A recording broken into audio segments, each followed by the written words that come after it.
Before we begin, a quick request. My dream has always been to tell stories, and I want to reach 1,000 subscribers. If you enjoy this kind of content, please subscribe to the channel. Your support makes all the difference. Thank you.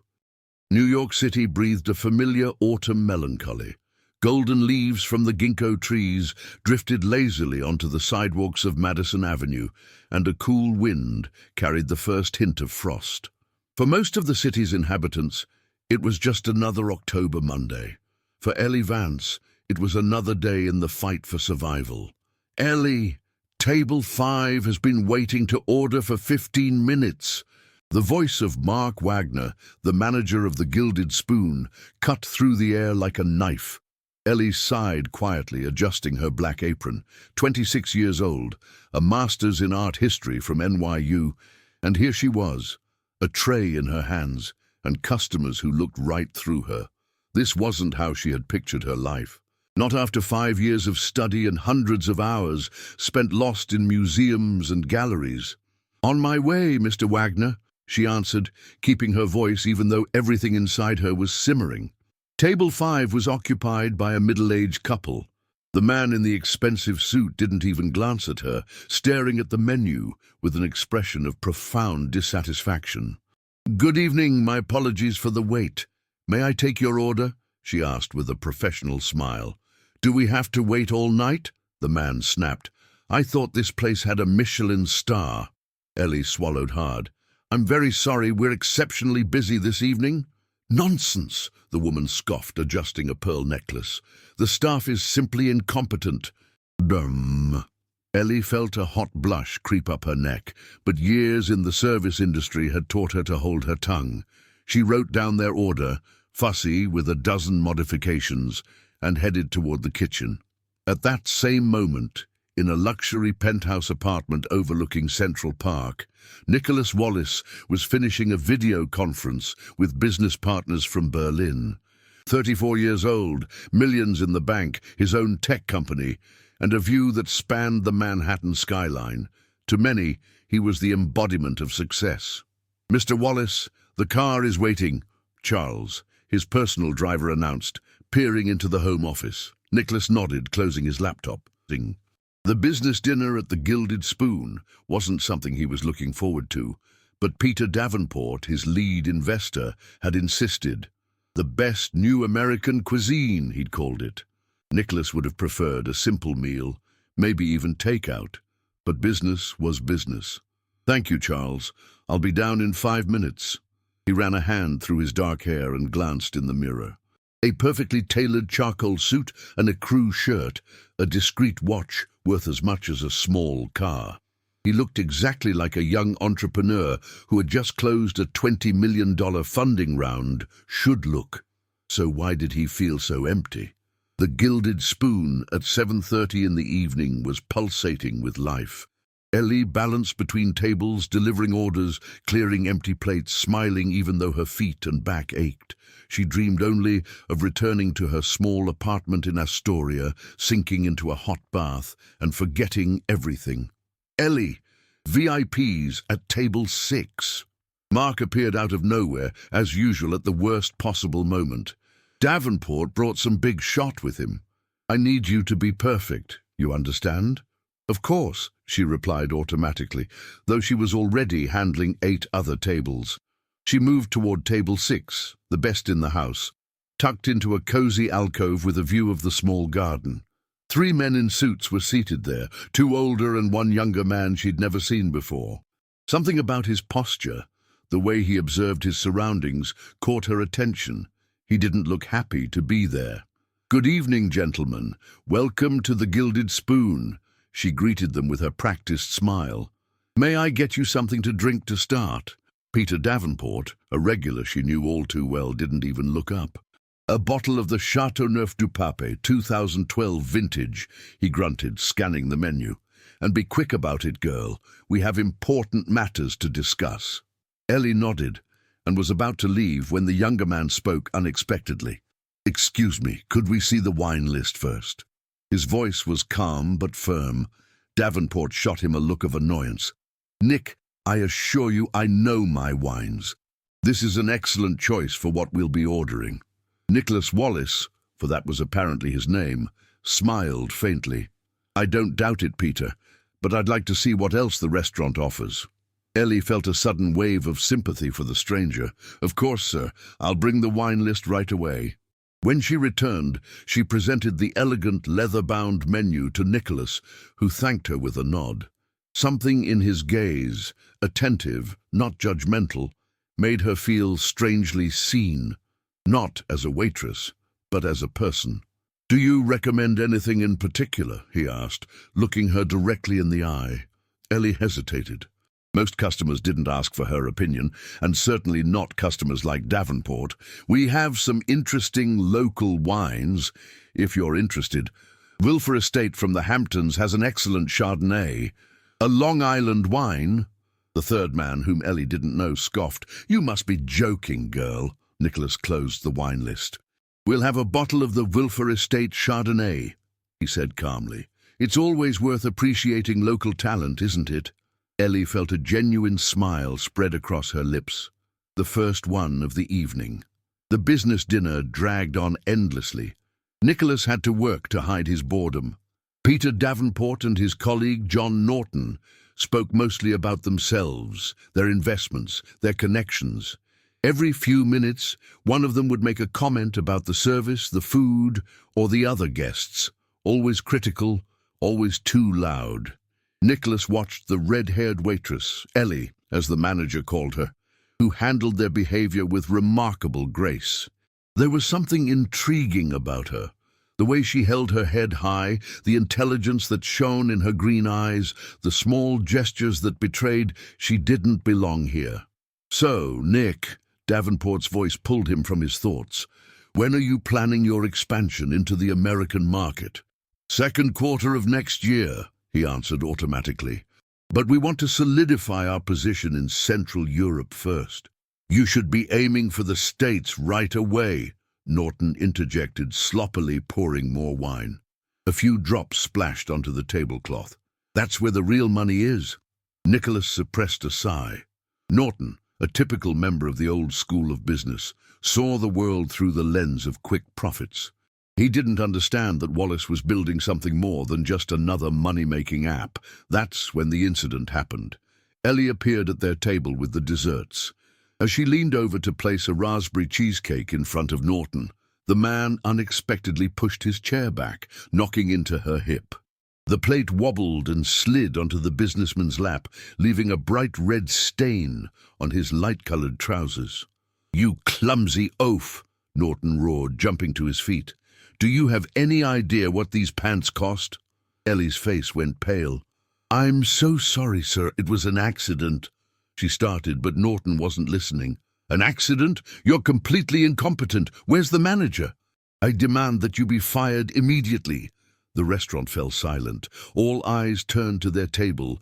Ellie stood frozen, her hands clutching her tray, her face a blank mask, but Nicholas could see how badly she was shaking. "Mr. Norton," he said calmly, "you're the one who moved your chair so suddenly. The waitress couldn't have anticipated that." Norton stared at him in disbelief. "You're defending her. Look at my pants. They cost $2,000. Mark Wagner was already hurrying toward them, a look of sheer panic on his face. "What happened here?" he asked, looking from the enraged Norton to Ellie. "This incompetent girl ruined my suit," the businessman snarled. "I demand she be fired right now." Mark turned to Ellie. "Ellie, go to the back. We'll talk about this later." Nicholas watched as the young woman turned to leave, trying to maintain her dignity, though her slumped shoulders betrayed how devastated she was. He couldn't stand it. "No," he said firmly, standing up. "She's not going anywhere." Everyone at the table stared at him, stunned. "Nick, what's gotten into you?" Davenport asked. "She's just a waitress." That was it. Those words were the last straw. Nicholas felt something inside him snap, the wall of convention, of years spent among people for whom only status and money mattered. "Just a waitress," he repeated, his voice suddenly icy. "This woman has served you all evening with grace and professionalism, even though you've treated her like she was invisible. Her name is Ellie, not girl or waitress. And she deserves your respect. Norton snorted. Get over it, Wallace. It's her job. It's what she gets paid for. She doesn't get paid to endure your arrogance, Nicholas countered, feeling a surge of anger. He looked at Mark. You're the manager, correct? Is this kind of treatment of your staff standard procedure here? Mark opened and closed his mouth, clearly torn between placating his important clients and a sense of basic decency. Nicholas didn't wait for an answer. He reached for his wallet, pulled out several bills and laid them on the table. This is for the meal and a tip for Ellie, he said. Then he looked directly into the eyes of Norton and Davenport, who were gaping at him. She's worth more than all of you put together, he said, loud and clear, so the entire restaurant could hear. Then he turned to Ellie, who stood as if turned to stone. I apologize for their behavior. And with that, he walked out, leaving behind stunned businessmen, a bewildered manager, and a shocked Ellie Vance, whose life was about to change completely. Ellie wasn't fired, not that night. Mark was too stunned by the entire incident. Once the restaurant had emptied and Norton and Davenport had finally left, without leaving a tip, of course, he called her into his office. I don't know what that was, he said, rubbing his temples, but I never want to see a scene like that in my restaurant again. It wasn't my fault, Ellie said quietly, still trembling from what had happened. Mark sighed. I know, but that man Norton is a friend of the owner. He's already called him, demanding you be fired. Ellie felt something inside her break. She needed this job. Rent, bills, student loan payments, they were all waiting for her, relentlessly. So what now? She asked, clenching her fists. For now, nothing. I told him I'd handle it. But Ellie, you have to be more careful. We can't afford to lose customers like that. Customers like that. Arrogant, selfish, treating others with contempt. Ellie felt a sudden surge of anger. I understand, she said, getting up. Is that all? Mark nodded, clearly exhausted. Yes, I'll see you tomorrow. She left the restaurant through the back door, pulling her coat tight around her. The October night was cold, and she had a 40-minute subway ride home ahead of her. The tears she had held back for so long finally streamed down her cheeks. Who was that man? Nicholas Wallace. He had stood up for her, said she was worthy. No one had ever done anything like that for her, and then he had vanished like some hero from a movie. Ridiculous, she muttered to herself, wiping away the tears. Things like that don't happen in real life. She didn't notice the black Lincoln Navigator driving slowly down the street. She didn't see it stop a few yards away, and she had no idea that Nicholas Wallace was sitting inside, watching her, wondering if he should get out and apologize again for the behavior of his business partners. Finally, the car drove away, and Ellie walked to the subway station, unaware that their paths would cross again very soon, in a way neither of them could have expected. A cold autumn rain drummed against the windows of Nicholas's apartment. He sat by the panoramic window, a mug of steaming tea in his hands, and gazed out at the rain-slicked lights of New York.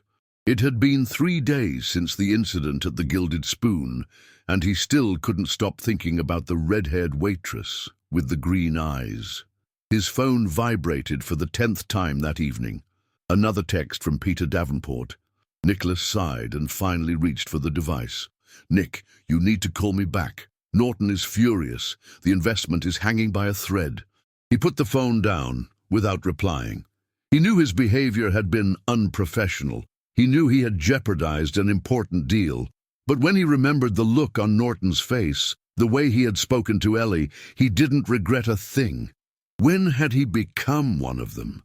When had he started to accept that kind of behavior as normal? The phone vibrated again. This time it was his mother, Catherine. Nicholas hesitated, then answered, Hi, Mom. Nicholas, darling. Catherine's voice was as energetic as ever. I'm calling because I was just talking to Mrs. Norton at a charity dinner. Apparently you had some sort of misunderstanding with her husband. Nicholas rolled his eyes. Typical. The New York society scene was like one big village. It wasn't a misunderstanding, Mom. Norton behaved abhorrently toward a waitress. Oh, Nicholas, Catherine sighed. You know how John is. He's always had a temper. You shouldn't have taken it so personally. I didn't take it personally. I stood up for someone who deserved it. A waitress. There was a note of disbelief in his mother's voice. Darling, I know you have a good heart, but... Mom, he interrupted her firmly, I don't want to talk about it. How are you? How are the preparations for the exhibition coming along? Catherine Wallace, a respected art curator, allowed the subject to be changed. She talked about the upcoming exhibition of young American artists she was organizing at her gallery in Chelsea. Nicholas listened with half an ear, staring at the raindrops sliding down the glass. Young American artists. Something pricked at his memory. Hadn't Ellie mentioned she had a master's in art history? Maybe she should meet his mother. Maybe he could... He shook his head. What a ridiculous thought. He didn't even know the woman. Besides, after what happened, she probably wanted nothing to do with him. In her eyes, he was just one of them, the rich, privileged businessman who treated people like they were invisible.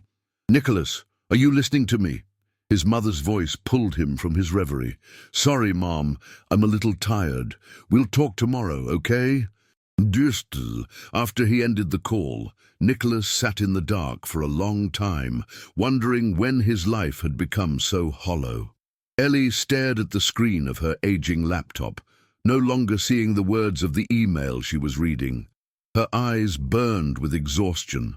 After a late shift at the restaurant, she had sat down at her computer to send out another round of resumes to galleries, museums, auction houses, anywhere that might need someone with her education. Her phone buzzed. A text from Megan, her best friend. How you holding up, hero? Has the rich guy shown up again? Ellie managed a faint smile. She had told Megan about the incident, though she'd omitted the details of how moved she had been by the mysterious Nicholas Wallace's actions. No, he hasn't. And I'm not a hero. I almost lost my job, she texted back. The reply was almost instant. But you didn't, and I think Mark has even started to respect you, huh? It was true. Since the incident, Mark had treated her with a strange mix of caution and respect, as if he couldn't decide whether to be afraid of her or to appreciate her. Norton hadn't come back, and Davenport, when he came for dinner with another business partner, had been exceptionally polite. I guess so, but I'm still looking for another job. Just sent my resume to the Vanguard Gallery in Chelsea. Fingers crossed. Now go to sleep. You probably look like a zombie. How do I know? Because you always do after a late shift. P. Ellie smiled, putting her phone down. Megan was right. She needed sleep. She closed the laptop and was about to get up when her eyes fell on a magazine lying on the table. It was the latest issue of Art Forum, which she'd bought out of professional curiosity. On the cover was a photo of an elegant middle-aged woman surrounded by young artists. The headline read, "Catherine Wallace Discovers New Talent, a landmark exhibition at the Vanguard Gallery." Wallace. Same as Nicholas Wallace. Could it be a coincidence? Ellie leaned closer and read a snippet of the article. Catherine Wallace, one of the most influential art curators in the country, is preparing an exhibition of works by young, promising artists. I'm looking for a fresh perspective, for courage and authenticity, says the curator, who is also the mother of renowned tech entrepreneur Nicholas Wallace. Mother. It was his mother, an art curator. Ellie felt her heart speed up. It was like a sign. No, that was stupid. What would she do? Go to the exhibition and hope she ran into Nicholas? Introduce herself to his mother as the waitress my son defended? Still, she couldn't stop thinking about the random connection. Art history, her passion, her education. Catherine Wallace, the mother of the only man who had ever stood up for her. It means nothing, she told herself firmly, putting the magazine aside. It's just a coincidence. But as she lay in bed, sleep wouldn't come. She thought about the exhibition, about Catherine Wallace, and of course, about Nicholas. About his calm, firm voice when he'd said, "She's worth more than all of you put together." About the way he had looked at her, really seen her, when he asked about the local wine. she finally fell asleep, and in her dreams, images of modern art galleries, waitressing trays, and a pair of piercing dark eyes all mixed together. The following week brought a grey, monotonous routine. Ellie worked, sent out resumes, slept too little, and drank too much coffee. The only change in her routine was that she began browsing websites dedicated to contemporary art, more often than usual, paying special attention to any mention of Catherine Wallace and her upcoming exhibition. On Friday evening, the Gilded Spoon was exceptionally crowded. Ellie moved between tables in a trance, balancing trays, smiling mechanically, taking orders. Her mind was elsewhere, on a job posting in the education department of the Met, which she had applied for the day before. "Ellie, you've got a new table." Mark tapped her on the shoulder, pulling her from her thoughts. "VIP by the window."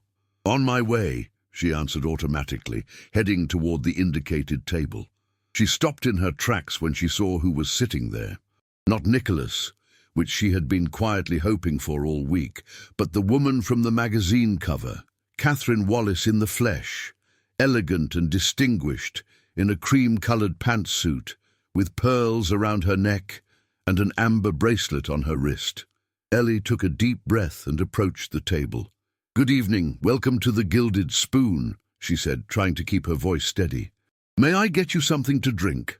Catherine Wallace looked up from the menu and studied Ellie intently. "Yes, I'll have a glass of white wine. Perhaps the Chardonnay from Wilfer Estate?" A strange glint appeared in her eyes, as if she were testing a theory. Ellie felt her cheeks flush. Was it possible that— "An excellent choice," she replied, striving for professionalism. "I'll bring it right away." When she returned with the wine, Catherine had put her phone away and was smiling at her warmly. "Thank you. You're Ellie, aren't you?" she asked directly. Ellie froze, the wine glass in her hand. "Yes, I am," she answered cautiously. "How did you know?" Catherine waved an elegant hand. "Oh, my son happened to mention an intelligent waitress with red hair and excellent taste in wine. I thought it must be you." Ellie felt her heart race. Nicholas had talked about her to his mother. What exactly had he said? "I see," she replied, not knowing what else to say. Will you be ordering any food?" "In a moment." Catherine took a sip of wine. "First, I'd like to speak with you. Do you happen to have a break coming up?" Ellie glanced around nervously. The restaurant was packed and she was covering 5 tables. "Unfortunately, not right now," she answered apologetically. "It's a very busy night." "I understand." Catherine nodded. "In that case, perhaps after your shift. It's very important that we talk." Ellie hesitated. Her shift didn't end until midnight. Besides, what could she possibly have to talk about with Nicholas Wallace's mother? "My shift ends quite late." "That's no problem," Catherine assured her. "I'll wait at the coffee shop across the street." "The midnight grind, is it? It's open until 2 on weekends, I checked." This felt like more than a chance encounter. Ellie was growing more and more bewildered. "May I ask what you'd like to talk about?" Catherine smiled mysteriously. "About art, of course, and perhaps a few other things. Don't worry, I don't bite." Ellie was still hesitant, but her curiosity won out. "All right, I'll meet you after my shift." "Wonderful," Catherine seemed genuinely pleased. "And now, I'll have the goat cheese and pear salad." The rest of the evening dragged on. Ellie served guests, took orders, and delivered dishes, but her mind was consumed by the upcoming meeting. She noticed Catherine leave around 10, repeating once more that she would be waiting at the midnight grind. When the clock finally struck midnight, Ellie changed quickly, threw on her coat, and crossed the street to the small coffee shop. Through the window, she saw Catherine Wallace sitting at a corner table with a laptop open in front of her. She took a deep breath and went inside.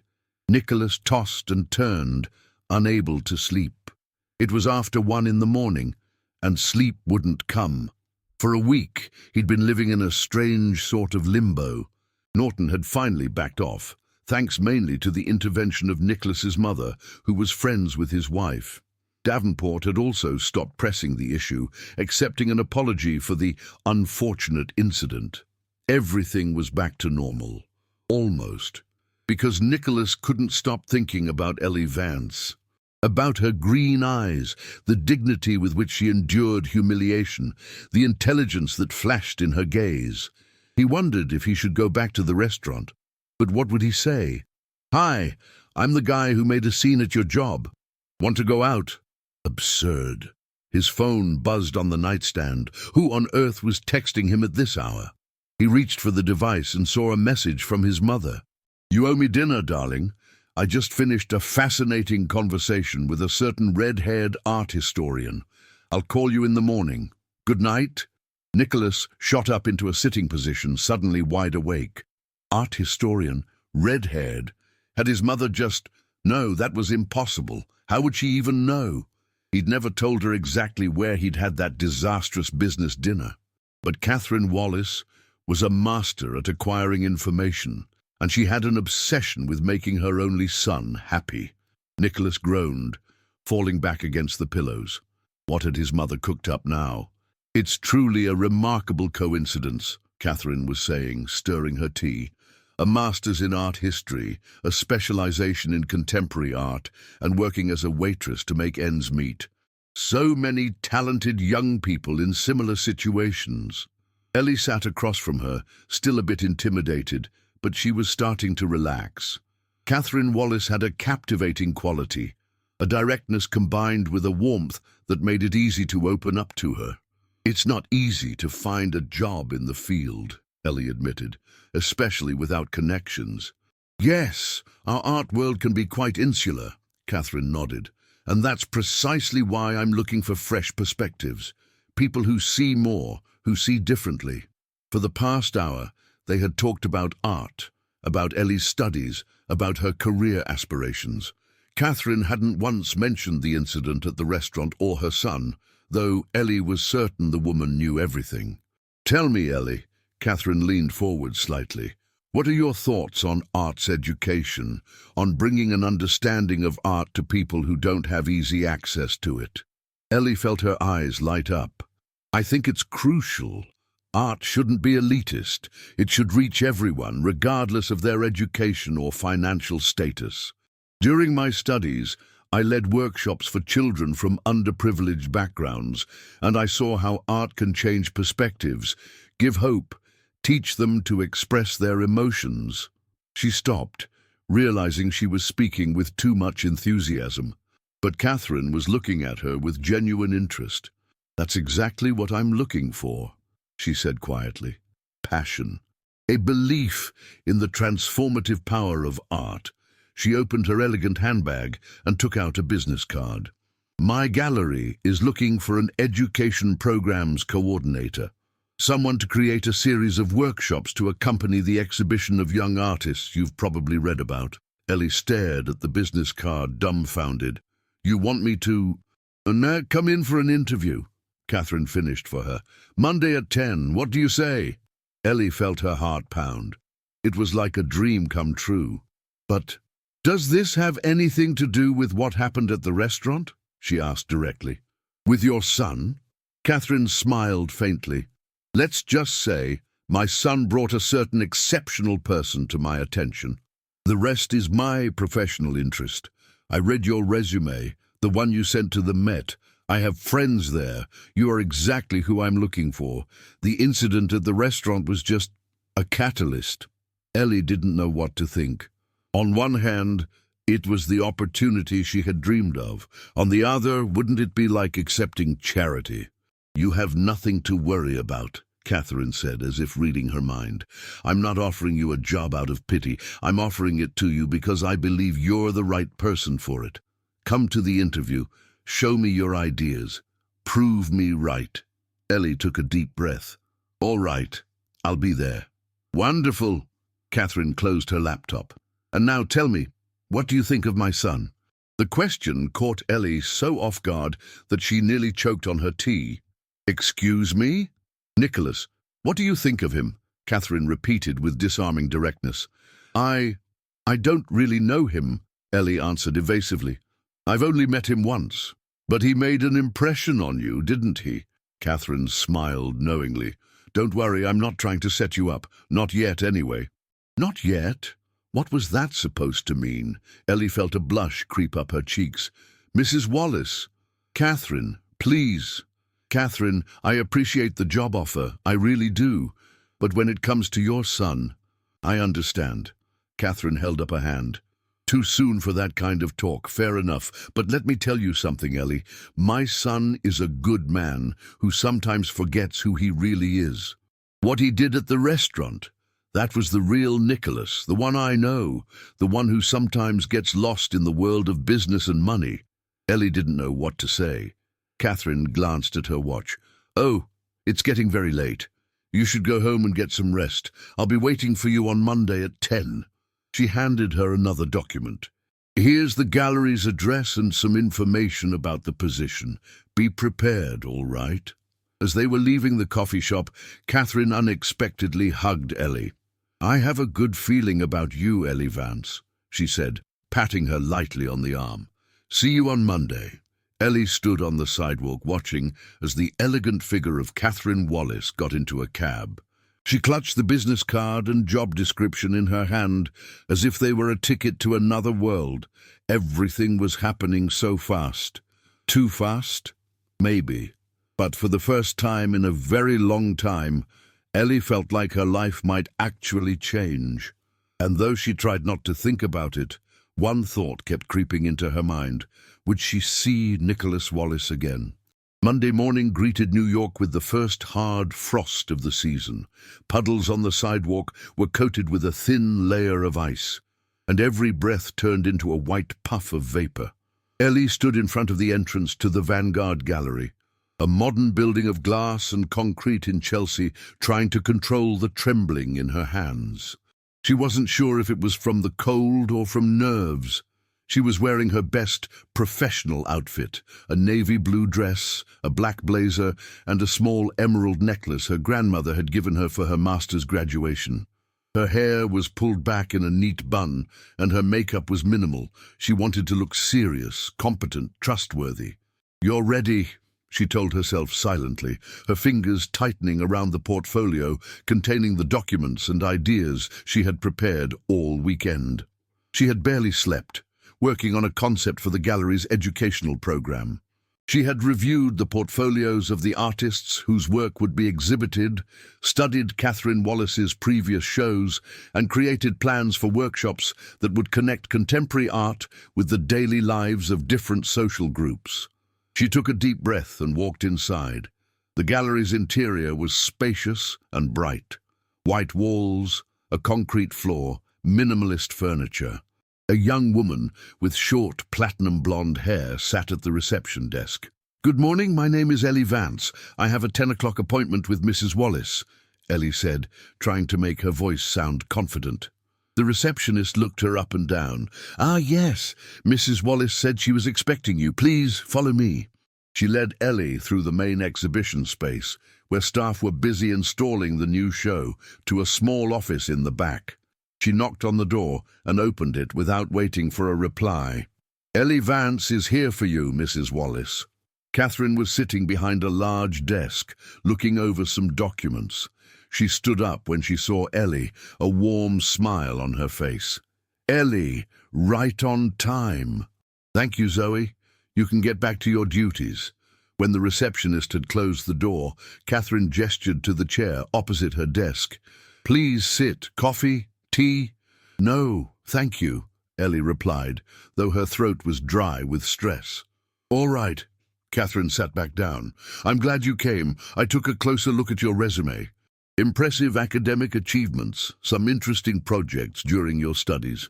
You're just lacking professional experience in the industry. Yes, Ellie admitted. Unfortunately, those opportunities are hard to come by without the right connections. Which is why we're here. Catherine smiled. Tell me, what are your ideas for the educational program accompanying the New Perspectives exhibition? Ellie opened her portfolio and took out her prepared materials. For the next 20 minutes, she presented her concept, a series of workshops for different age groups, from preschoolers to seniors, special programs for people with disabilities, interactive tours using new technologies, partnerships with schools in underprivileged areas of the city.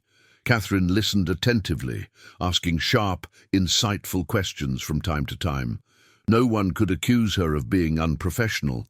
Not a single gesture suggested that their Friday conversation had any bearing on this interview. "Your ideas are fresh and ambitious," she said finally, after Ellie had finished her presentation. "I particularly like the concept of workshops that combine art with social engagement. That's exactly what I'm looking for." Ellie felt the tension that had gripped her all morning begin to ease. So the position is yours if you want it," Catherine said with a broad smile. "Education programs coordinator, full-time, with a proper employment contract. The salary is double what you were making at the restaurant. Yes, I checked the rates, plus bonuses for particularly successful projects." Ellie felt her head spin. It was too good to be true. I don't know what to say." "Say yes," Catherine shrugged.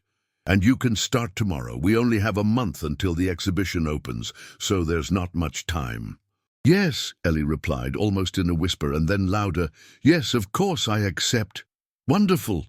Catherine clapped her hands together. "Zoe will prepare all the paperwork. Now come, let me show you around the gallery and introduce you to the team." As they left the office, Ellie paused for a moment.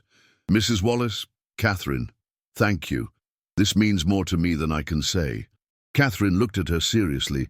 "Don't thank me, Ellie. Prove that I was right to hire you, and stop worrying about the reasons you're here.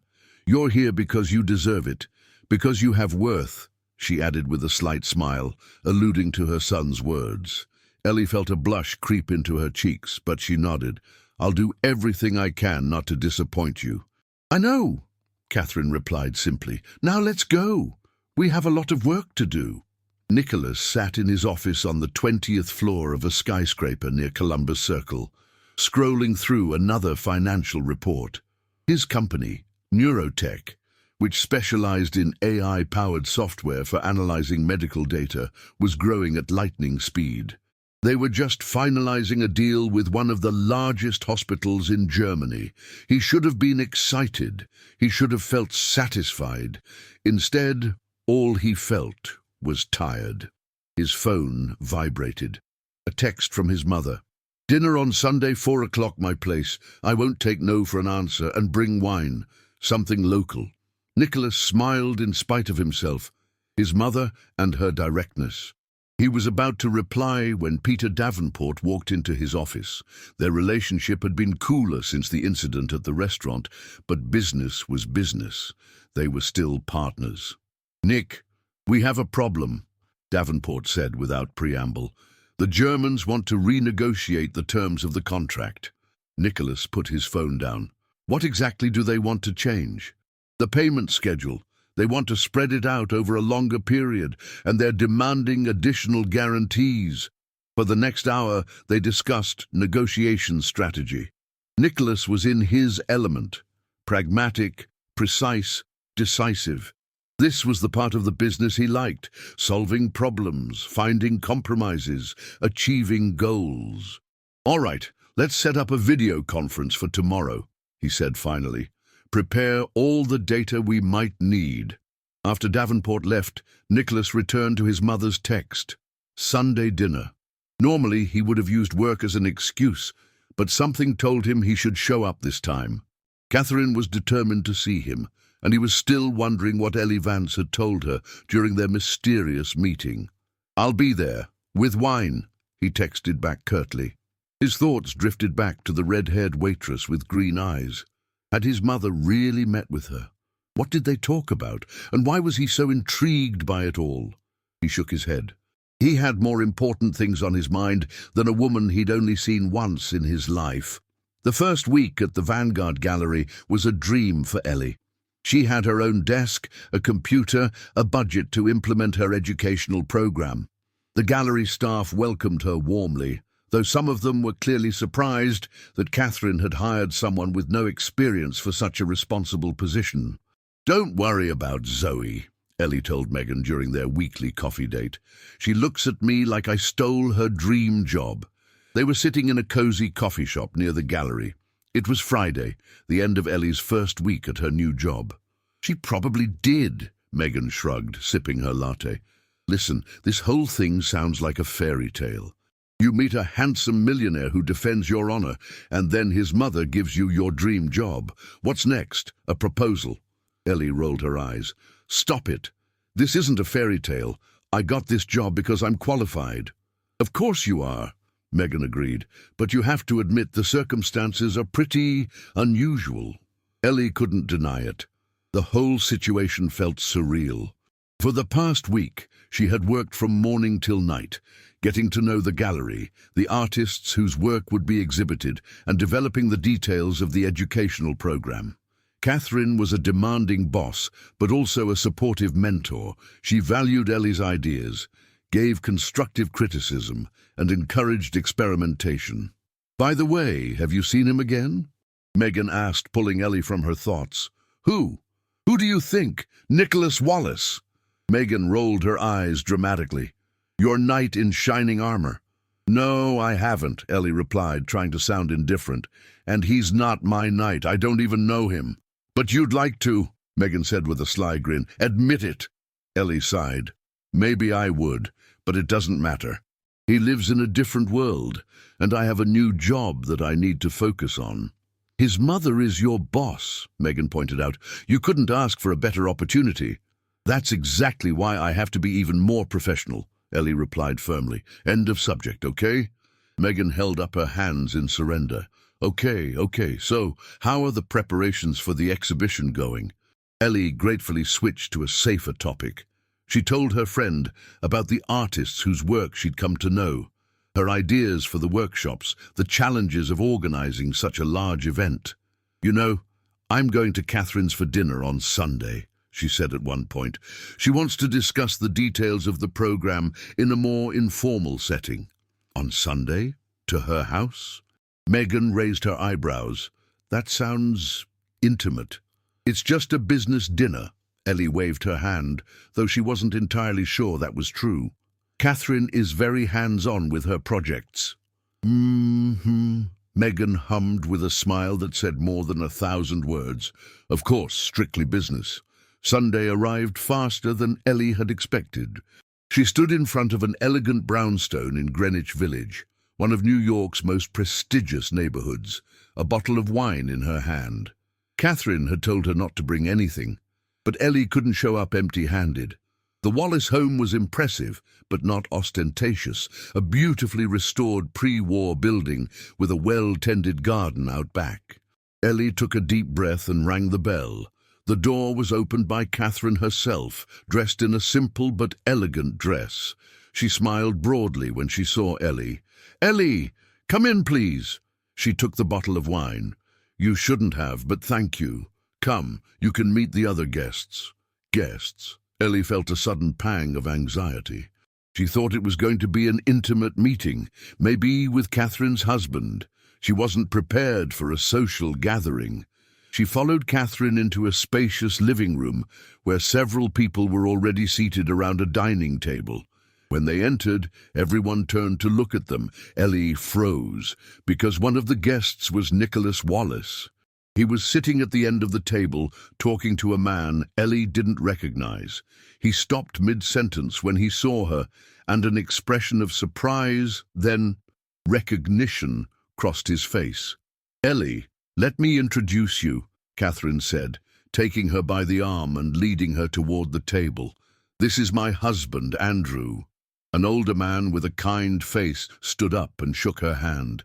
"It's a pleasure to meet you. Catherine has told me so much about you. And this is Joanna and Paul, family friends," Catherine continued, gesturing to a middle-aged couple. "And of course you already know my son Nicholas," she added with a smile that Ellie could have sworn was a little too innocent. Nicholas stood up and walked over to her. He was taller than she remembered, and his dark eyes looked at her with a mixture of surprise and something she couldn't quite name. "Miss Vance," he said, extending his hand. "It's good to see you again. Under better circumstances." Ellie shook his hand, trying to ignore the strange fluttering in her stomach. "Mr. Wallace, you too." "Nicholas, please," he corrected her with a slight smile. "In that case, Ellie," she replied, returning his smile. Catherine clapped her hands. Excellent! Now that everyone's acquainted, please have a seat. Andrew, would you pour the wine?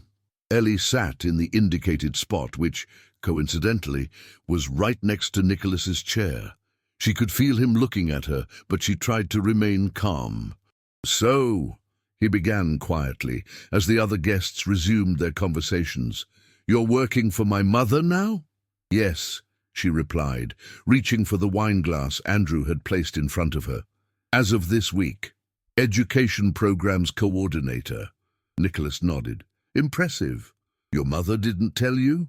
She said she hired someone new. She didn't mention it was you, he said, a hint of amusement in his voice. Though I should have guessed, she had that glint in her eye she always gets when she's plotting something.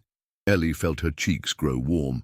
I assure you I got the job based on my qualifications, she said, perhaps a bit too defensively. I have no doubt, Nicholas replied calmly.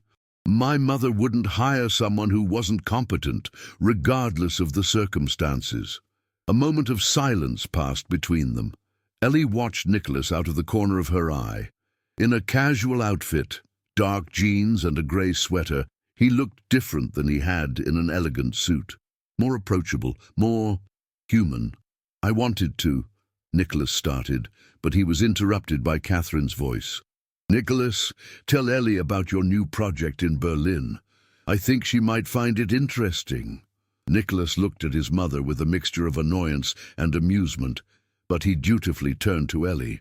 Our company is working on a system that helps doctors diagnose rare diseases more quickly.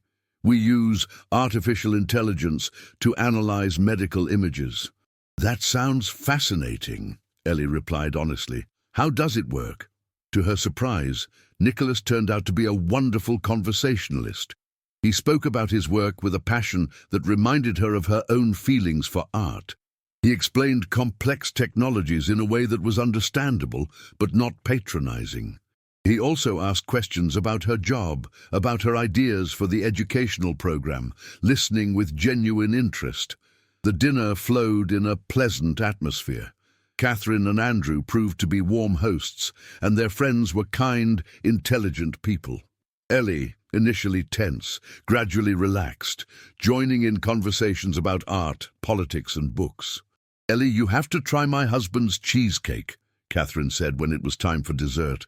It's his specialty, and the only thing he knows how to make in the kitchen, Nicholas added with a smile. Hey, that's not fair, Andrew protested. I can make scrambled eggs too. Everyone laughed, including Ellie. She suddenly felt at ease, as if she belonged there, with these people. After dessert, Joanna and Paul said their goodbyes, explaining they had an early morning. Andrew suggested a walk in the garden to Catherine to show her the new plantings, which Ellie took as a rather transparent excuse to leave her alone with Nicholas.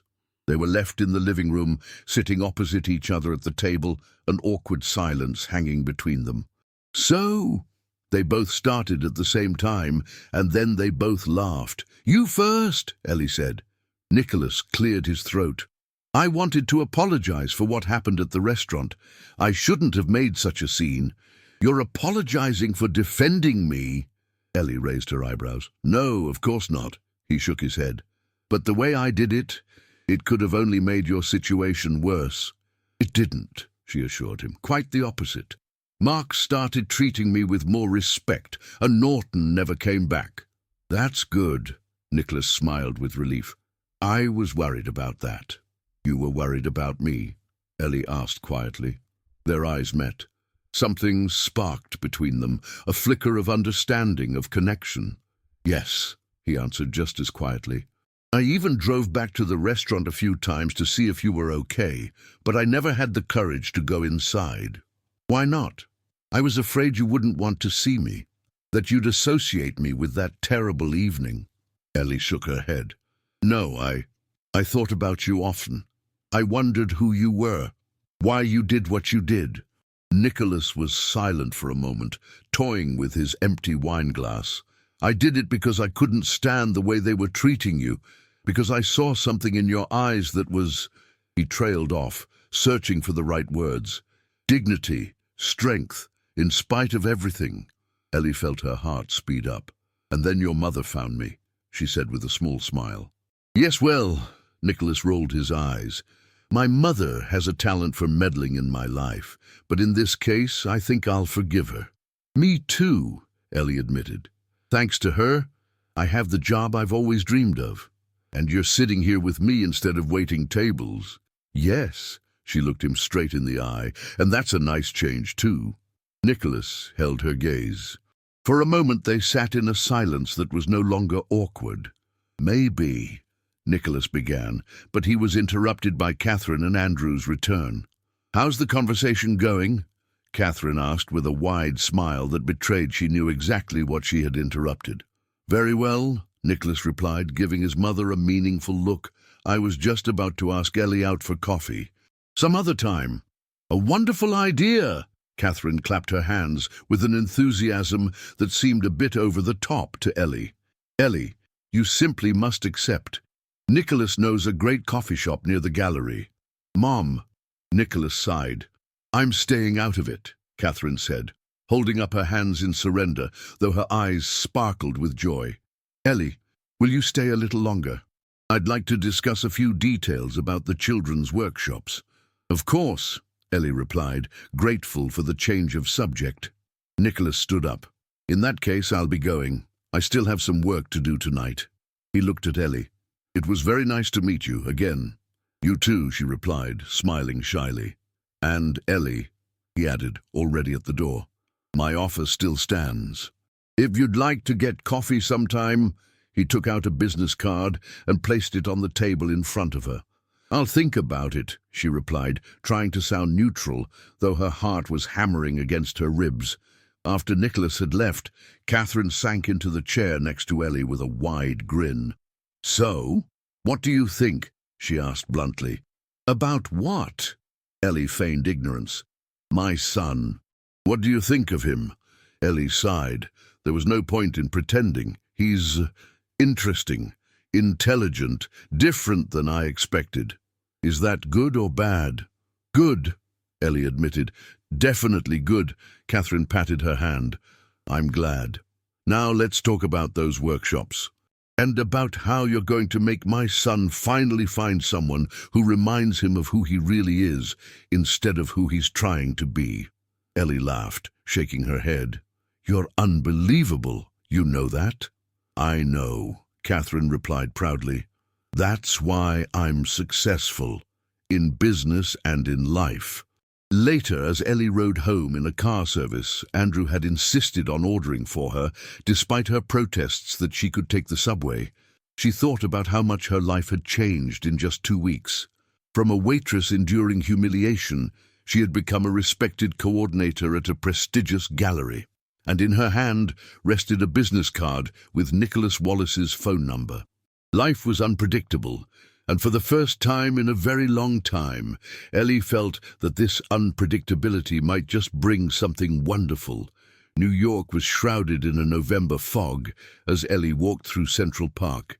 The morning mist clung to the treetops, giving the park an ethereal quality. It was Saturday, 9 in the morning, much earlier than Ellie usually woke up on a weekend, but today was no ordinary day. Today, she was meeting Nicholas. 4 days had passed since the Sunday dinner at the Wallaces before she worked up the nerve to send him a text. 4 days of agonizing, overthinking, and wondering if it was a good idea. Finally, Megan, tired of her indecisiveness, had snatched the phone from her hand and typed, "Hi, it's Ellie. How about coffee Saturday morning? Maybe meet at the entrance to Central Park on 5th and 72nd at 9. And she'd hit send before Ellie could protest. The reply came almost instantly. I'd love that. See you Saturday. Simple, direct, no unnecessary complications. And now, here she was, standing at the park gate, wrapped in a warm burgundy coat with a scarf around her neck, looking around nervously. What if he didn't come? What if this was a stupid idea? What if... Good morning, she heard a familiar deep voice behind her. She turned around. Nicholas was standing a few feet away, dressed in a navy coat and a grey scarf. He was holding 2 paper cups. I thought we could use something to warm us up, he said, handing her one of the cups. Latte with a dash of cinnamon. Did I guess right? How did you know? She asked, surprised, as she took the cup. Intuition, he smiled faintly. Or a lucky guess. Ellie took a sip. The coffee was perfect, sweet but not overly so, with a distinct note of cinnamon. Thank you, she said. And good morning. Ew. Shall we walk? Nicholas suggested, gesturing toward the park. Ellie nodded, and they set off down a path into the heart of the park. For a while, they walked in comfortable silence, sipping their coffee and watching the mist rise over the lake. So, Nicholas began, how are you liking the job at the gallery? It's wonderful, Ellie answered honestly. Your mother has given me a lot of freedom in designing the education program.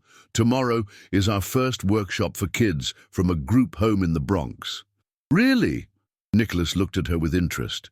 What will you be doing? They'll get to see the works of the young artists, and then they'll try to create their own art inspired by their dreams, Ellie said, her voice filled with enthusiasm. You know, art can be a window to another world, especially for kids who haven't had many positive experiences. She stopped, realizing she was getting carried away, but Nicholas was looking at her with genuine interest. I'm sorry, she smiled shyly. I can talk about art for hours. Don't apologize, he shook his head. It's amazing when someone has that kind of passion, and more importantly, uses it to help others. Ellie looked at him, surprised. And you, what's your passion? Nicholas thought for a moment. I used to have one, he said finally. Programming, creating solutions that could make a difference. I started out writing code for fun, then for charities, then came the money, the investors, the board meetings. He shrugged. Sometimes I miss those early days. Why don't you go back to writing code? Ellie asked. Because I'm the CEO. He said with a wry smile. CEOs don't code. They manage, negotiate, represent. That sounds like an excuse, Ellie observed before she could stop herself. To her surprise, Nicholas laughed. You're right, it is an excuse, he admitted. The truth is, I'm afraid I've forgotten how. That I've lost whatever it was that used to drive me. They had reached the Bow Bridge, which loomed out of the mist like a phantom. They sat on a bench overlooking the water. You know what I think? Ellie said after a moment of silence. I think you haven't lost it. You've just let other things get in the way of your passion. Nicholas looked at her for a long moment, as if seeing her for the first time. You might be right, he said finally. You're very perceptive, Ellie Vance. Ellie, she corrected him with a smile. Only my grandmother calls me Elizabeth. Ellie, he repeated, and the way he said her name sent a warmth through her that had nothing to do with the coffee. They talked for another 2 hours as they strolled through the park.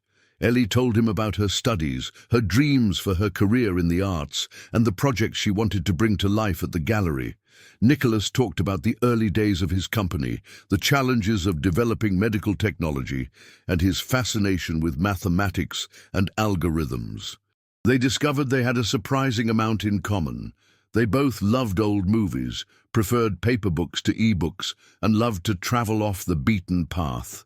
I can't believe you went backpacking through Southeast Asia by yourself, Nicholas said with admiration as Ellie recounted her trip after graduation. It was nothing special, she shrugged. I met amazing people, saw places you won't find in guidebooks, and most importantly, I learned that I can handle any situation. I admire that, he admitted honestly. I've always planned everything down to the minute. Reservations, schedules, contingency plans.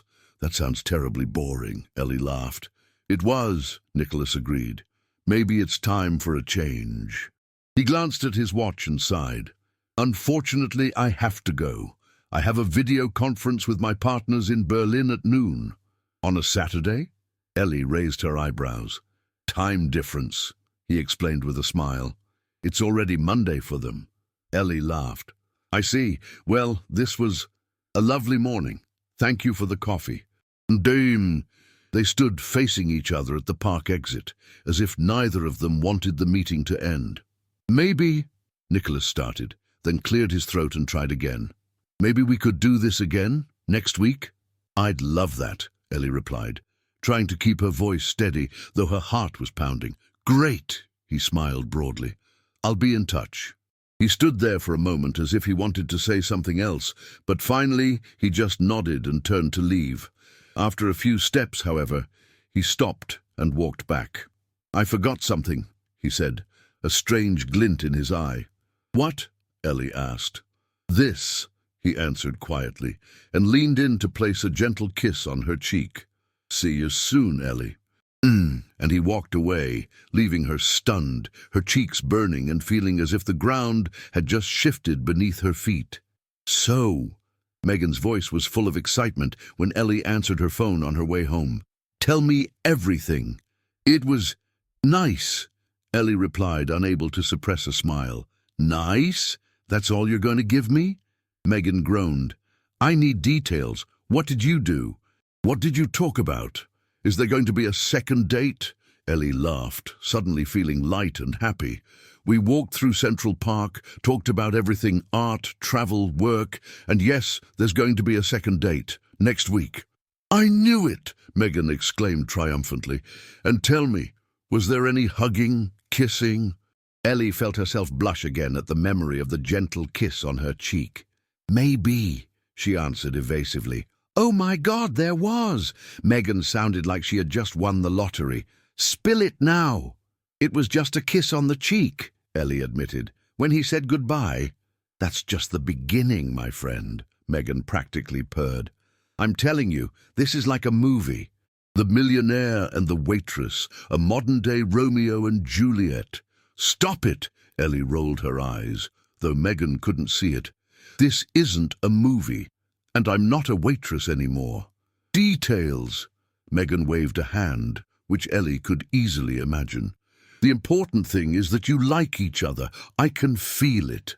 This is the part in the movie where the audience starts rooting for the main characters. Good thing we're not in a movie, Ellie muttered, because in movies there's always some drama in the third act. The next few days passed in a blur. Monday was the press and critics opening for the exhibition, then the workshop for the children from the group home, and then, on Wednesday, dinner with Nicholas at a Georgian restaurant in the East Village. He brought her yellow tulips, a symbol of joy and new beginnings, he'd said. They ate khachapuri and khinkali, drank Georgian wine, and talked about everything, from her backpacking trip through Asia to his early days in programming to their families. Ellie told him about her grandmother, who had taken her to a museum for the first time, and Nicholas talked about how his parents had always supported his interest in technology. Afterward, they walked through the rain-slicked streets of the village. Nicholas told her stories about the neighborhood's history, and Ellie shared anecdotes about the art hidden in the city's architecture. When he drove her home, in his small blue Fiat 500, not the luxury SUV she had expected, they lingered for a moment at her door, reluctant to part. Thank you for this evening, Ellie said quietly. Thank you, Nicholas replied, his eyes fixed on hers. I haven't had this much fun in a long time. And then, as if it were the most natural thing in the world, he leaned in and kissed her.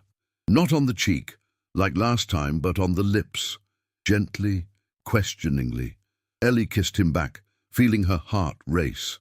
When they pulled apart, they were both smiling. Good night, Ellie, Nicholas whispered.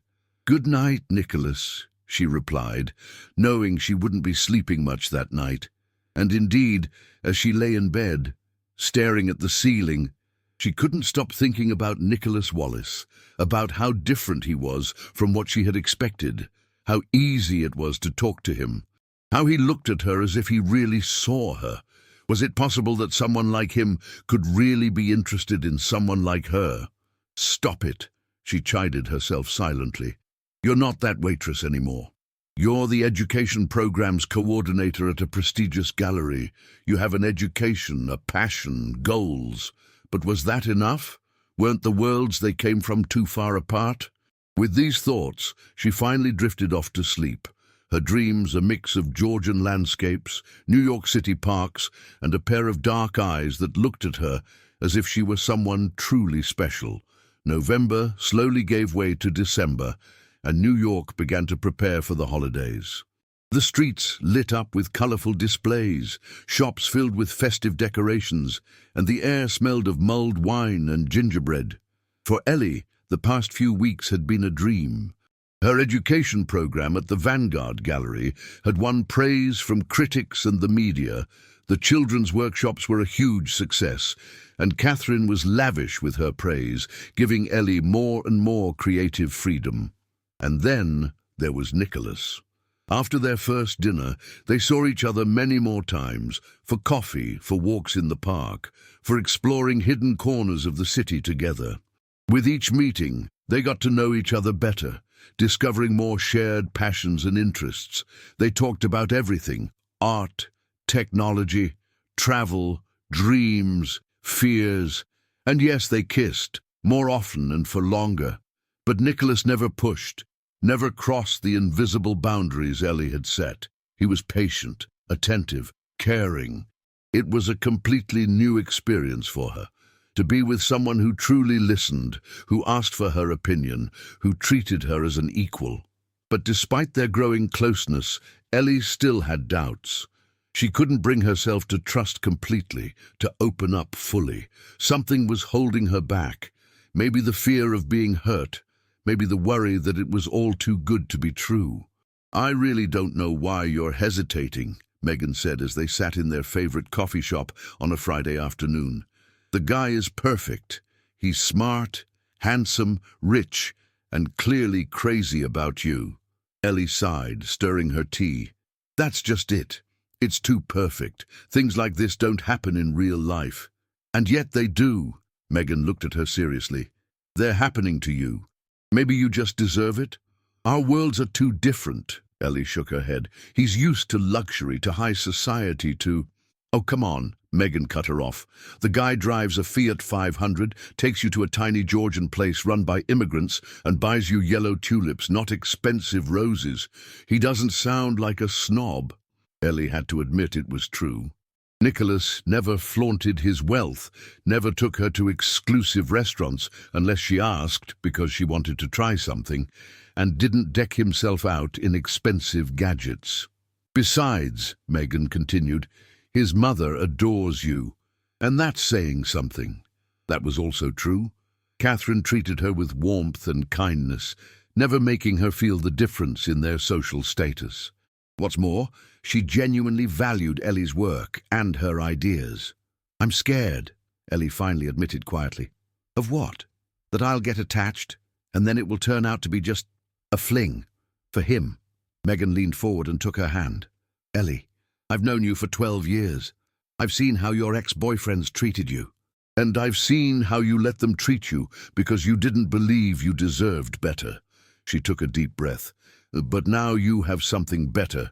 Someone who looks at you like you're the most magnificent work of art he's ever seen. And you know what? I think you are, to him." Ellie felt tears well up in her eyes. Megan was right. Her past relationships had been failures because she had chosen the wrong men. Men who didn't appreciate her, didn't respect her, treated her like she was temporary. "I'm just scared," she repeated. "Of course you're scared." Megan squeezed her hand. "Because this is important. But think about what you'll regret more. Taking a risk and maybe it not working out, or never trying and always wondering, what if?" That night, lying in bed, Ellie thought for a long time about her friend's words, about her fears, about her hopes, about Nicholas. And she made a decision. The Metropolitan Opera House glowed with light as Nicholas and Ellie left after a performance of Mozart's Così fan tutte. It was a Saturday evening. The cold December air nipped at their cheeks, and Ellie felt like she was in a dream. "So what did you think?" Nicholas asked as they walked toward his car. "It was beautiful," she answered honestly. "Though I have to admit, Mozart has never been my favorite composer." "Who is?" Nicholas asked, intrigued. "Gershwin, of course," she smiled. "I'm a New Yorker." Nicholas laughed. "In that case, I'll take you to a piano concert next time." Next time. The word sounded so natural, so promising, as if their future together was a given. "I'd love that," she replied, And then, summoning all her courage, she added, Maybe we should go back to my place for coffee. Nicholas looked at her with a hint of surprise, and then with something that looked like understanding. I'd like that very much, he said quietly. The drive to her apartment was filled with talk of the opera, music and art. Nicholas told funny anecdotes from his childhood when his mother would drag him to concerts, only for him to fall asleep at the most crucial moments. When they arrived at her building, Ellie felt a sudden wave of nerves. She hadn't invited many people here. This was her private world, her sanctuary. Sorry about the mess, she said, unlocking the door and turning on the light. I've already told you it's cozy, Nicholas replied, looking around. I like your apartment. I can see you in it. Ellie felt a warmth spread across her cheeks. She hung up their coats and went to the kitchen to make coffee. Nicholas stayed in the living room, looking at her books and the prints on her walls. You have excellent taste, he called out. These reproductions are perfectly chosen. Thank you, she replied, returning with 2 mugs of coffee. They're my favorite artists. Someday I'd like to have original paintings, but for now I have to make do with prints. Someday you'll have your own gallery, Nicholas said, taking a mug from her. I'm sure of it. They sat on the couch, closer than usual. Ellie could feel his warmth, smell his cologne, hear his breathing. Nicholas, she began, gathering her courage. I wanted to tell you something. I'm listening, he said, looking at her intently. She hesitated, then let out a breath. I'm scared of what's happening between us. His expression tensed for a moment. Why? He asked quietly. Because this is new to me. Because I've never felt anything like this before. Because... She trailed off, searching for the words. Because our worlds are so different. Nicholas set his mug down on the coffee table and took her hands in his. Ellie, listen to me. There are no our worlds. There's only one world, the one we live in. And in this world I met you. And in this world I fell in love with you. Ellie felt her heart stop for a beat and then race. What did you say?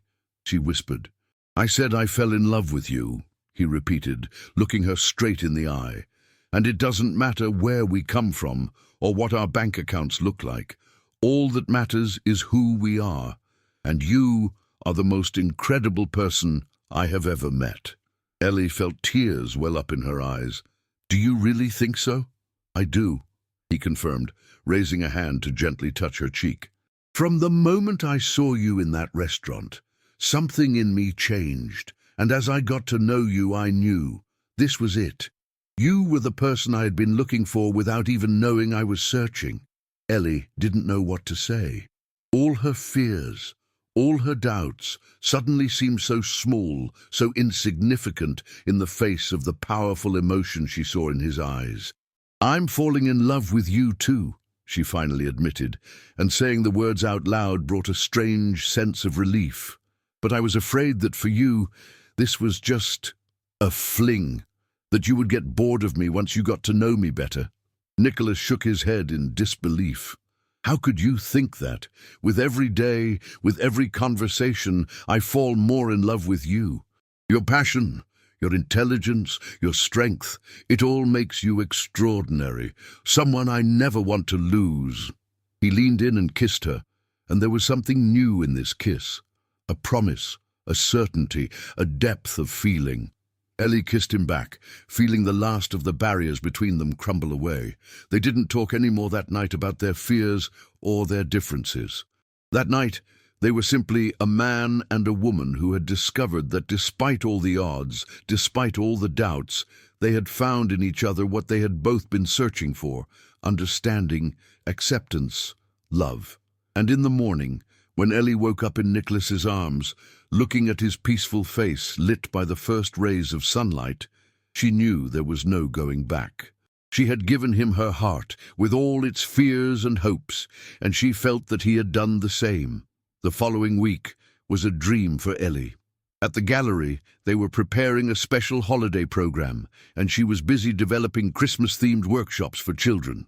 In between her duties, she exchanged texts with Nicholas, short, affectionate, often funny. In the evenings they would meet, At her place or his, they would cook together, talk, watch movies, or just be together, enjoying each other's presence. On Friday evening, Nicholas invited her for dinner at his apartment. He said he had a surprise for her. When she arrived, he greeted her at the door with a wide smile. "Close your eyes," he requested, helping her with her coat.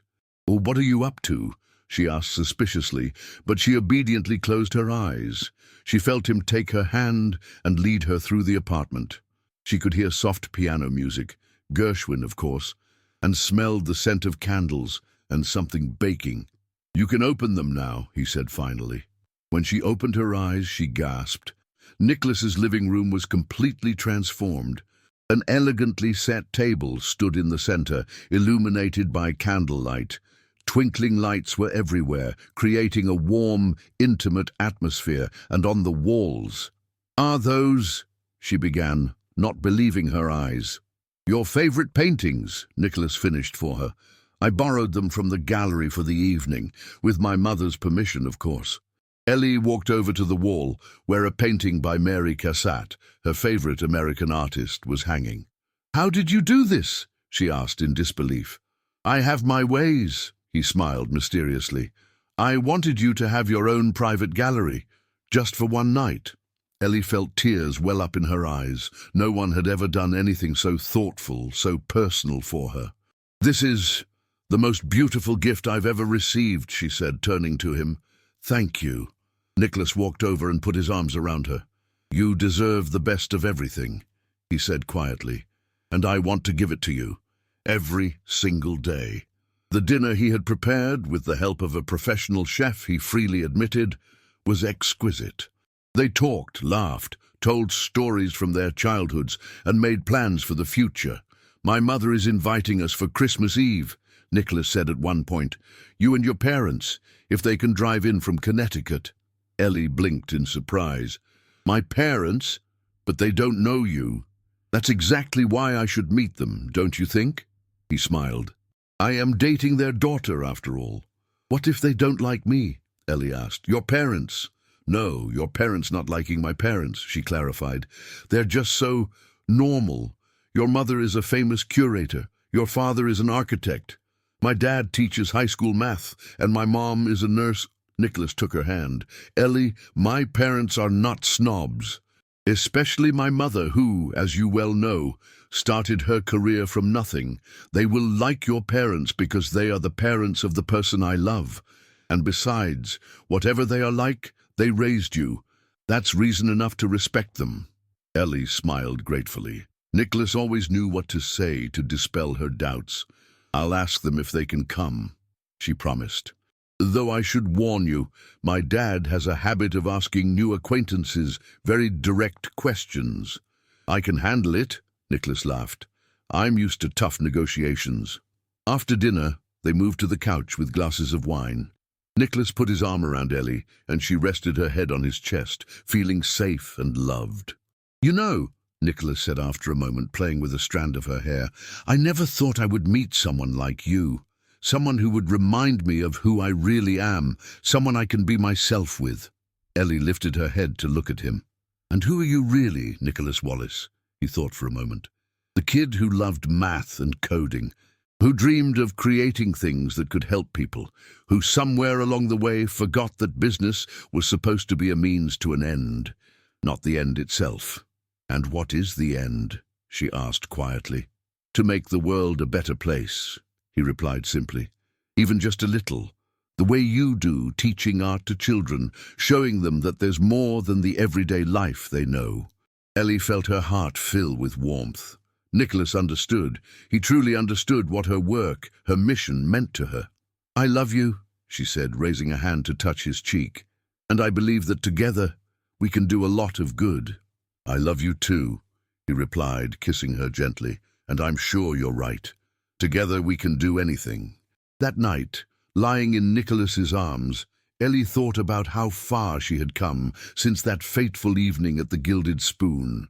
From a waitress treated with contempt to a woman with a future full of possibilities, both professional and personal. And it was all thanks to one man who had seen something in her that others had missed, who had defended her when no one else would, who had said, "She's worth more than all of you put together," and who, most importantly, had made her believe it herself.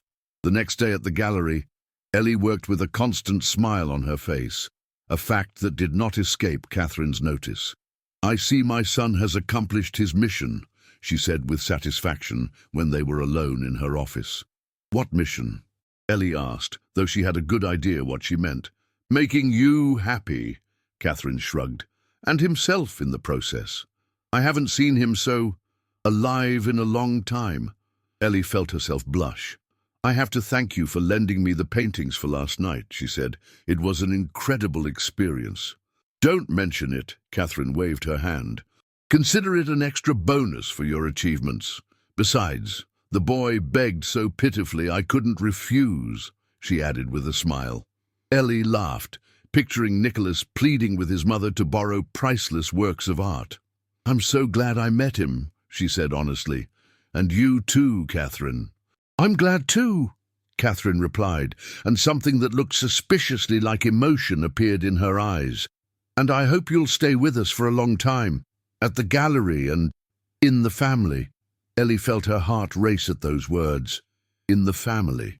Was it possible that Catherine was already thinking of her as a potential daughter-in-law?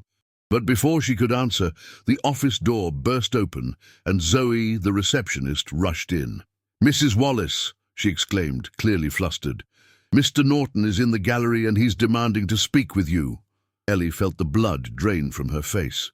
John Norton, the businessman who had humiliated her at the restaurant. Peter Davenport's business partner, the man Nicholas had publicly shamed. Catherine frowned. "What is he doing here? We have no business with Norton."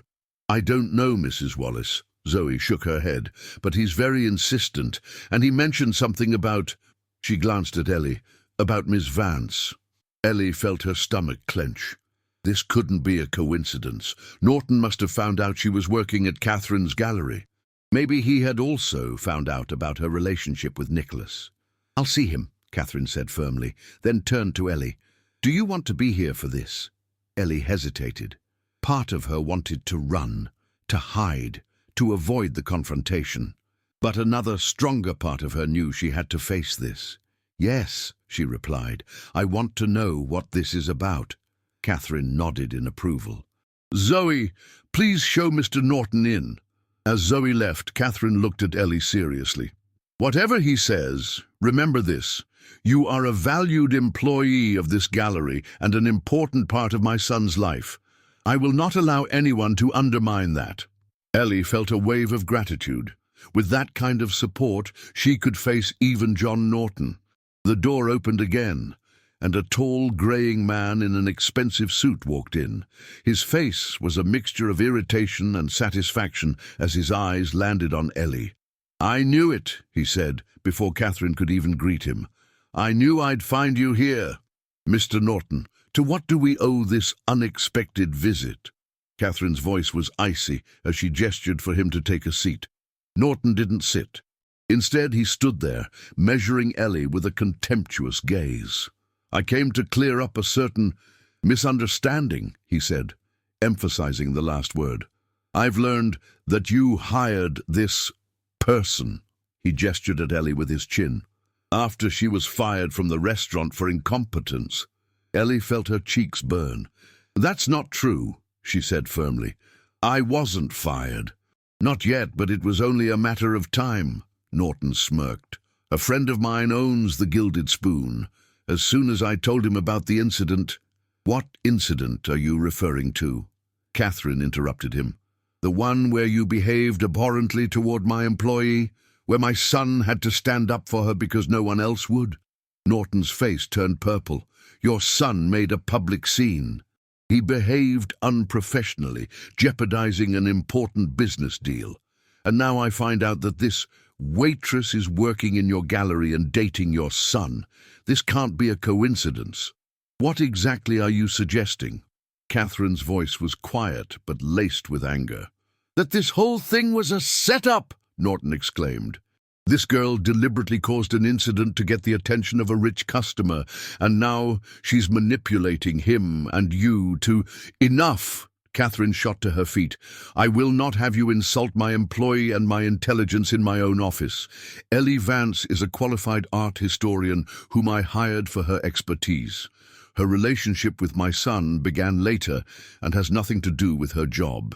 Ellie stood motionless, shaken by Norton's accusations, but also moved by Catherine's staunch defense. Mr. Norton, she finally spoke, gathering all her courage. I don't know what you're imagining, but I assure you I did not cause any incident. You are the one who spilled dessert on your pants by suddenly jerking your chair back as I was leaning over to set down the plate. And you are the one who demanded I be fired for your own clumsiness. Norton looked as if he'd been slapped. How dare you? I dare because I've had enough. Ellie cut him off, feeling a surge of confidence. I've had enough of people like you who think their status and money give them the right to treat others with contempt. Yes, I am dating Nicholas Wallace. And no, it has nothing to do with his money or his position. I'm with him because he is a good, kind man, which is more than I can say for you. At that moment, the office door opened and Nicholas stood in the doorway. Surprise crossed his face, quickly replaced by anger when he saw Norton. What's going on here? He asked, walking over to stand beside Ellie in a gesture of support. Mr. Norton was just making some absurd accusations, Catherine explained, not hiding her irritation. But he was just leaving. Norton looked at Nicholas, then at Ellie, and finally at Catherine. A look of understanding dawned on his face. He had lost this battle. As you wish, he said stiffly, but I'm warning you, this situation could have consequences for your companies. Are you threatening us? Nicholas raised an eyebrow. That's not a wise move, Mr. Norton. My company has many business partners, and many of them would be very interested to learn how you treat other people. Norton paled as he realized the implication of those words. That's not a threat, Nicholas continued, seeing his reaction. It's a statement of fact. Business isn't just about money and contracts. It's also about relationships, respect and ethics, something you seem to have forgotten. A tense silence filled the office. Finally, Norton turned on his heel and walked out without another word. When the door closed behind him, Ellie let out a long-held breath. Nicholas immediately put his arm around her. Are you okay? He asked with concern. I am now, she replied, leaning against him. Thank you for coming. I heard from Zoe that Norton was here, he explained. I got here as fast as I could. And just in time for the grand finale, Catherine said, shaking her head in disbelief. Ellie, I'm proud of you. You stood up for yourself with dignity and class. Ellie smiled weakly. I didn't think I'd have to face a situation like that again, but this time was different. She looked at Nicholas, then at Catherine. This time, I wasn't alone. Norton's visit, instead of destroying what Ellie had built, paradoxically strengthened her position at the gallery and her relationship with Nicholas. Catherine told the entire team how bravely Ellie had stood up to the attempted intimidation, which only increased her colleagues' respect. And Nicholas was even more in love. A few days later, as they were taking an evening stroll through the holiday-lit streets of the West Village, Nicholas suddenly stopped and looked deep into Ellie's eyes. You know I love you, right? He asked seriously. I know, she replied with a smile, and I love you. And you know that I don't care what people like Norton think? I know. And that I'm proud of you, for who you are, for what you do, for how you refuse to be intimidated. Ellie felt her eyes fill with tears of emotion. I know that now, she whispered. Nicholas took a small box from his pocket and opened it. Inside, a delicate ring with a small emerald surrounded by tiny diamonds sparkled. Ellie Vance, he said quietly, will you do me the honor of becoming my wife? Ellie looked from the ring to Nicholas, her heart overflowing with an indescribable joy. Yes, she replied without hesitation. Yes, I will marry you. Nicholas slid the ring onto her finger and then kissed her, oblivious to the passers-by who stopped to watch the happy couple in the festive scene. Christmas Eve at the Wallace home was everything Ellie could have wished for. Her parents, initially intimidated by the elegant brownstone and the status of their hosts, quickly felt at ease thanks to Catherine and Andrew's warmth. Ellie's father and Andrew discovered a shared passion for chess, while her mother found an unexpected ally in Catherine on the topic of charity work. As they sat down to dinner, Nicholas stood and raised his glass. "I'd like to propose a toast," he said, his gaze sweeping over everyone at the table. "To the new family we're creating, and to my fiancée, Ellie," he looked at her with love, "who has taught me what truly matters in life." All eyes turned to Ellie, who was radiant with happiness. "To Ellie," everyone repeated, raising their glasses. Later, when Ellie stepped out onto the terrace for a breath of fresh air, Catherine joined her. "Happy?" she asked, standing beside her. "More than I ever thought possible," Ellie replied honestly. "You deserve it," Catherine said, placing a hand on her arm. "And you know what? My son was right that night in the restaurant. You're worth more than all of them put together." Ellie smiled, a warmth spreading through her heart. "Thank you," she said quietly, "for everything." They returned to the living room, where their loved ones were waiting. Nicholas immediately walked over to Ellie and put his arm around her. "What were you two talking about?" he asked with a smile. "About how life can surprise you," she replied, snuggling closer to him, "and how sometimes the most beautiful stories begin in the most difficult moments." Nicholas kissed her on the forehead. "Our story is just beginning," he whispered in her ear, "and I promise you it's going to be a beautiful one." Ellie knew he was right, because no matter what the future held, they would face it together. She and the man who had seen her worth when others hadn't. The man who had reminded her that she was worthy of the very best, and that love, true love, knows no boundaries and no divisions.